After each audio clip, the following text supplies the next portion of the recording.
Thank you for joining us for this episode. Today, I'm joined by my friend Dr. Mila Ioussifova, and we are going to be speaking about it's time to open a med spa on the OI show.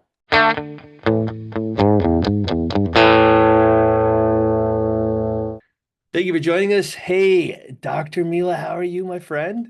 I'm good. How are you? I'm so good. I'm so excited to talk with you because you let me know about this med spa that you're opening. Walk me through a little bit of the background of how you started to get into IPL radio frequency and other devices and all this stuff, and why you're doing something different now. Yeah. Well, as you know, opened my practice called Start in 2013, and I pretty much early on started to treat dry eye, and I invested in all the fun toys early on. IPL, thermal treatments, but IPL was one of my first treatments that was, next level, and that was, 7, 8 years ago or something like that. So early on in my practice.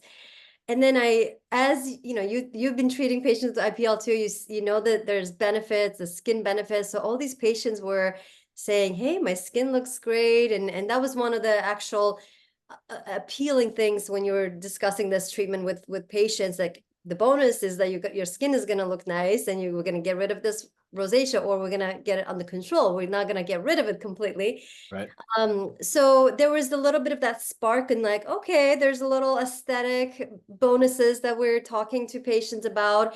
And then a few years after IPL, I brought in radio frequency, which is skin tightening treatment in dermatological space and aesthetic space. And we're using it to treat MGD as well, right? So again, there was that crossover into aesthetics. And as you know, a lot of these treatments take a lot of time consuming treatments. So first couple of years I was doing the treatments myself, but then I was like, you know what, I'm kind of spending too much time doing this myself. And so I actually hired estheticians to do advanced estheticians who were trained to do these treatments, and they knew about the skin and all these treatments from school.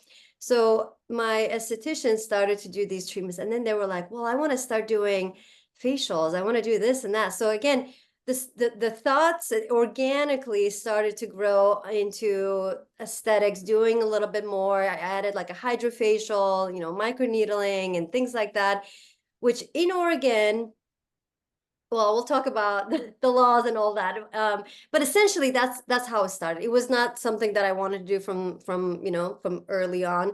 It was that organic interest and growth in curiosity in aesthetics, and patients asking and requesting and saying Yeah. yes to additional treatments that would enhance their skin health and their look.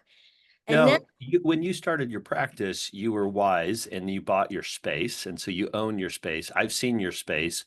Absolutely beautiful, incredible location, spectacular. It was a newly built space when you were there. Um, but I was like, when I saw it, I was like, my friend, I think you've outgrown your space. And that was 2 years ago. And now, how are you going to be opening something brand new, right? yeah. So exactly. When I started to do these treatments, I turned my office where I used to just have meetings and, Best. Yeah. just stacks of books and things that I didn't really need. I turned that into a treatment room. So you saw it, it's a tiny room, and we were doing all of our IPL, RF, our thermal treatments, every single treatment, whether it was dry eye or aesthetics, out of that room. And we had two estheticians basically rotating, and they were booked out, that we cannot accommodate the demand from that space. So yes, we looked to expand and actually before COVID, we were interested in getting another space where we would do dry eye only, and kind of med spa dry eye type of thing. But COVID happened, and then we just paused that. As you know, with after COVID, we all struggle with staffing problems. And so I just was thinking, okay, this is not the right time to do it. But luckily, a couple of years ago, the space next door to us that used to be a dentist office opened up, and they moved across the street, and that space became available. But the seller wanted way too much for it, so we were like, maybe not. Maybe we'll just wait it out. And just in the last year, they lowered their price, and we were able to negotiate a really good How deal. So big is that space that you're going to be buying, that you're buying? it's 1,800. And how many, like, tell me what the layout of this forthcoming med spa is going to look like. Is it going to have rooms, or what does that look like? Yes. So this is, we just actually yesterday or today got our permit. So this is all just happening in real life. Like nothing is, it's very, very, Yeah. I'm sharing some information with you because you're my friend that I haven't shared with anyone. Because Don't everything worry, I is won't tell anybody. It's just a podcast. so yeah, so there's been a lot of waiting, and is it going to happen? First of all, the whole waiting for the sale to come through, and now that that's done, waiting for permitting, which took like 2 months. I don't know it's why it's taking so long. It's a Right, small space. We're not building a house. We're not building right, a huge building. So the nice thing is, because it was already, and this is what I recommend for anyone looking to open optometry practice or anything, looking for spaces that are already build out. for something, right? And my Yeah. current one was also a different business already. It was a dog grooming business out of all the things. Okay. And but the plumbing was in place, the electricity was in place, and like the major construction was already in place. And all I had to do, Dave, in my current space is build the back, the rooms. The front was already, we haven't touched, Nice. we painted the front and that's it, and put like some shelving for glasses. But the back was all, the back was just an open space, and that's where we put the room. So our build out was very cheap because of that, because we didn't Yeah. have to put so much money into empty shell. And so that the new med spa space was a dental space. Again, looking for places that were existing as some sort of a medical establishment is always Right. a plus for us, because again they have sinks in each room, right? So you may have to maybe redirect it or put it in where you want it, but you're not putting major work into something that's already there. Same thing with the electricity and everything. So basically you walk in, there's a waiting area. We're really not going to change. We're just going to do some cosmetic stuff in that. And then the front desk is going to be pretty much the same. So that's all set. We're just going to change the lighting. And then you walk in, and in dental offices, they have walls that separate treatment rooms, right? Right. So we just have to build actual rooms and put doors on them. So that's going to be the major, construction essentially, is Right. is building full Building rooms wall. and Yeah. putting doors in. Yeah. So we're going to have 4 treatment rooms. So it's So, not humongous. It's, right. it's still very You have our own. multiple people going at one time as opposed to just one right now, limitations with that. And then the other thing is that now you're delving outside of just eye care and treatments for eye care, right? So that may be something that people choose to do. People maybe buy their IPL and they're just going to be doing dry eye treatment. And great, that's within the scope and everything. But you're delving outside of your license.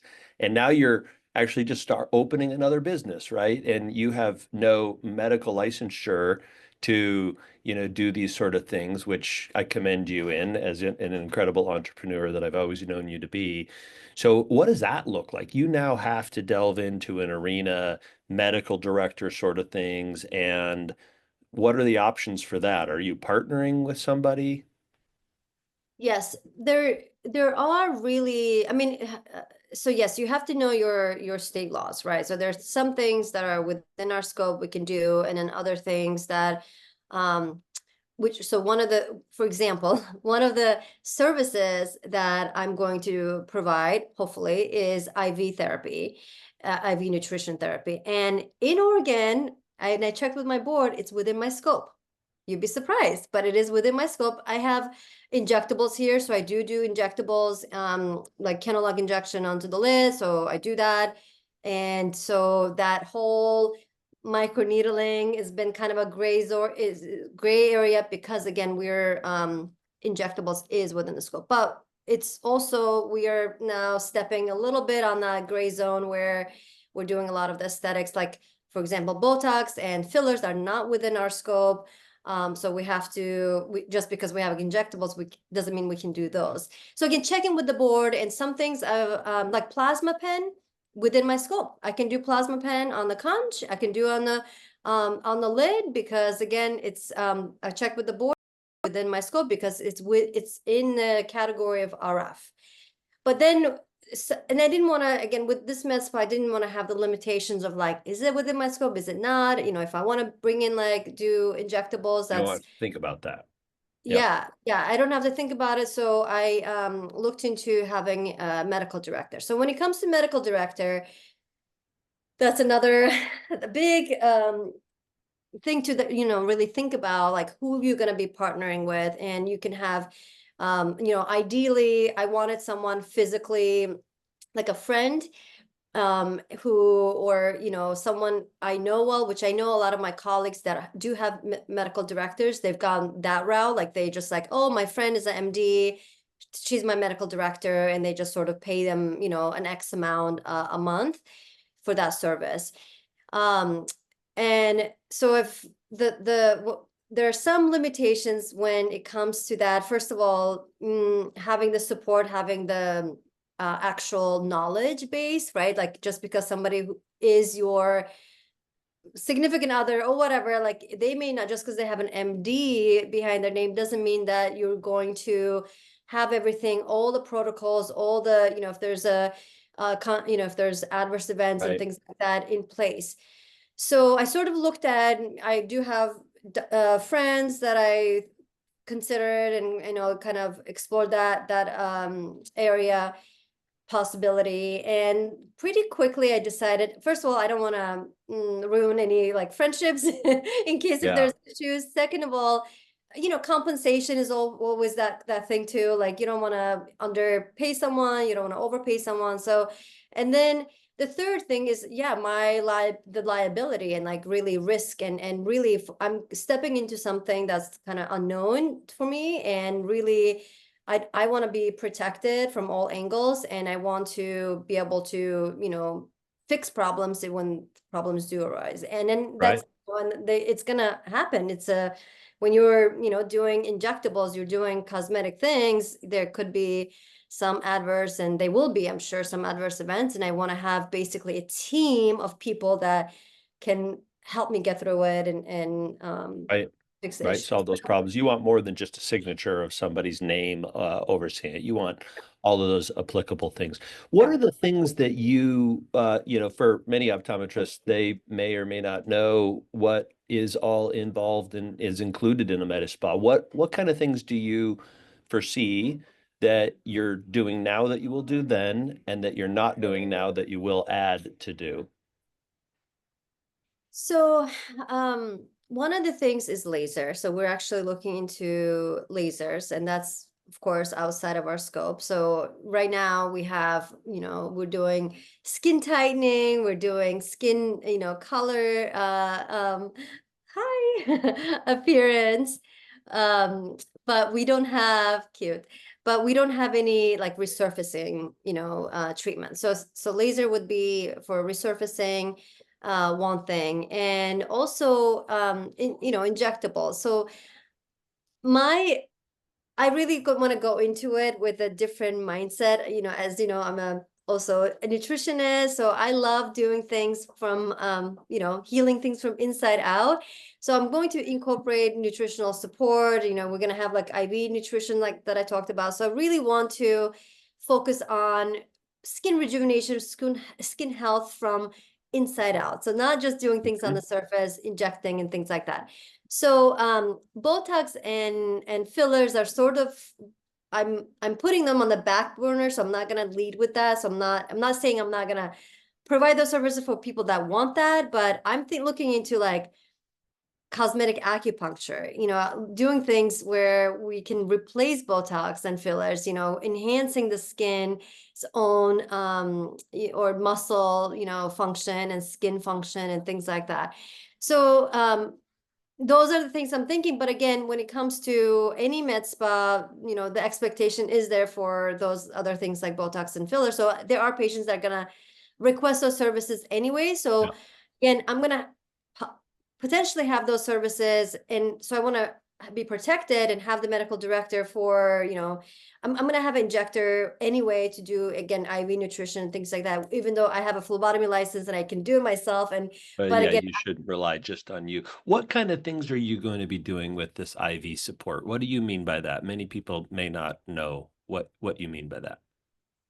right. So, I mean, there's really a big range of nutritional IV support that you could do. Some of the common ones like immune support, right? So you got your vitamin C's and you got your B vitamins. You can have glutathione separately, typically glutathione, the antioxidant that really helps with detoxifications. For dry eye patients, we know vitamin B12 deficiency is highly associated with dry eye. So B vitamin complex, potentially B12 injections. A lot of, again, just immune support. So again, there's, all these different cocktails of IV treatments that you could do for NAD plus, that's another one for mitochondrial support and for energy. So having this, or like a comprehensive holistic, but also skin health, like skin radiance, so, and living in the Pacific Northwest, we have people that are very interested, and they, as I'm sure you have these patients who coming in who have rosacea. Just yesterday I had a patient, she kept saying, I'm so excited to hear you talk about gut health when it comes to my rosacea, because I've seen dermatologists since I was a teenager for all these acne, rosacea, all these issues. Nobody's ever talked about my diet and gut health. And she had she came in with symptoms. She said, I've had gut problems like all my life. So she's had these problems. She's seen specialists that nobody's addressed. So going back to kind of what we've talked about, in the previous podcast, treating the root cause, not just when it comes to dry eye and skin rosacea, Hmm. but just like, we're aging, like everybody's aging. Like we could all have that support of nutrition and wellness at that holistic. And that's kind of what I'm envisioning for this med spa, not just your down the street, another med spa that you go and get your Botox, and, Botox and fillers. every Yeah. 3-4 months, and then, get like those lasers and things like that. Again, those things I think financially, as an entrepreneur, as a a practice owner, I know enough research, because I was like, I'm not gonna do those things. I'm not gonna be another med spa. And then I went to all these med spa, conferences, and like I met with bunch of owners, with bunch of med spa owners, and basically they were like, you're gonna, they're gonna get those treatments, and they're gonna go to someone down the street, which is Yeah. why, again, I like to have those treatments for those that choose to do that. And you're not gonna change their mind. I'm not here to lecture anyone or change their mind, but I don't want that to be like the core value. Yeah, you have it if they want it, but you have better alternatives that are more Yeah, natural yeah, and that, yeah. This yeah. is incredible. I am excited to hopefully have you on again all the time because I love speaking with you, but to hear how the first 3 and 6 and 9 months goes. So this is incredible.